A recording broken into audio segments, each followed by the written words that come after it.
Tidak ada orang tua yang benci pada anaknya. Jika ada, biasanya kondisi psikologis dari orang tua tersebut bermasalah. Bila orang tua marah pada anaknya, adalah wujud kasih sayangnya agar anak-anaknya menjadi seorang yang baik. Ketika seorang anak dipukul orang tuanya, justru yang sakit sebenarnya bukan hanya si anak yang dipukul, tetapi orang tuanya tersakiti hatinya karena terpaksa mendisiplin anak dengan cara yang demikian. Bapak Ibu terkasih, Zakaria 8 ayat 3 mengatakan, demikian firman Tuhan. Beginilah firman Tuhan, aku akan kembali ke Sion dan akan diam di tengah-tengah Yerusalem. Yerusalem akan disebut kota setia, dan gunung Tuhan semesta alam akan disebut gunung kudus.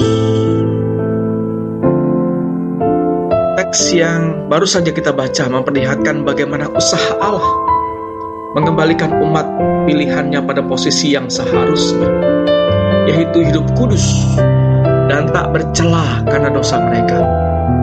Kembalinya umat Allah dari pembuangan di Babel adalah usaha Allah untuk mengumpulkan kembali umatnya, mengkhususkan mereka, menyucikan, mengkuduskan. Umat Allah harus kembali kepada Allah dan menyadari bahwa Allah lah yang menjadi raja mereka, yang memerintah atas umatnya. Ibu terkasih, Tuhan kita seperti orang tua yang mendisiplin anak-anaknya. Kita juga umat pilihan Allah yang dikhususkan, dikuduskan, disucikan Allah.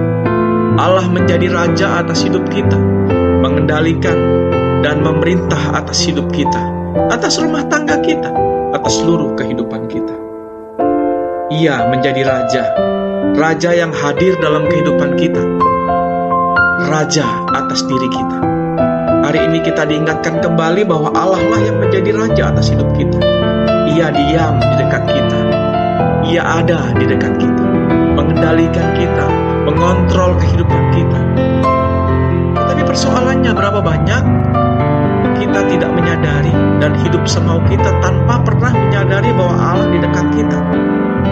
Kita lebih suka bersandar pada pengertian kita, cara kita, dan tidak mau mengandalkan Allah, serta lupa bahwa Ia adalah Tuhan yang tahu segalanya, yang sanggup melakukan apapun yang Ia mau lakukan.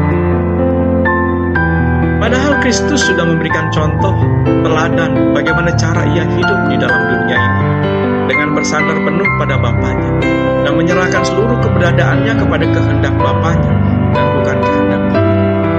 Itu sebabnya kita diminta untuk bersandar pada Allah. Karena ketika kita menyadari bahwa Allah di tengah-tengah kita dan menjadi raja atas hidup kita, maka kita tahu bagaimana kita bersandar, bagaimana kita berbuat, bagaimana kita bertindak bagi raja di atas segala raja.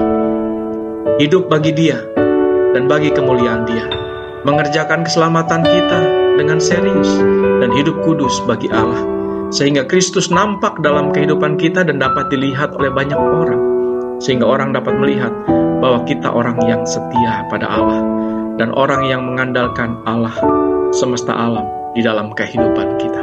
Kiranya Tuhan memberkati renungan kita hari ini. Haleluya. Amin.